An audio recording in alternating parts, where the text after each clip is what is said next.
Star sir, நான் actor அப்படிம்பீங்க. தெரியும் கண்டிப்பாக நீங்கள் ஒரு மிகச்சிறந்த நடிகர். நான் வந்து அந்த ஸ்டார் மின்ற மாதிரி அவ்வளோதான், அதுக்கு மேலே இல்லை.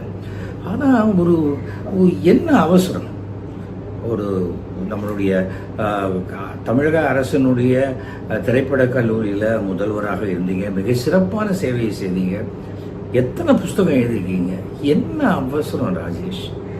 நிஜமாவே மனசுக்கு ரொம்ப சங்கடமாக இருக்குது. எம்ஜிஆரிலிருந்து எம்ஜிஆர் மனைவி ஜானகி அம்மா கிட்டேருந்து அத்தனை பேருக்கும் நீங்கள் அன்பினால் நெருக்கமானவர். 150 படத்துக்கு மேலே பண்ணியிருக்கீங்க.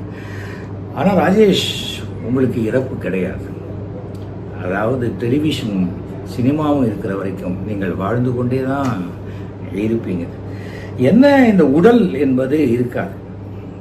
ஒழுங்க எல்லாரும் ஒரு நாள் அதை விட்டுட்டு தானே போகிறாங்க. ஆனால் உங்களுடைய ஆத்மா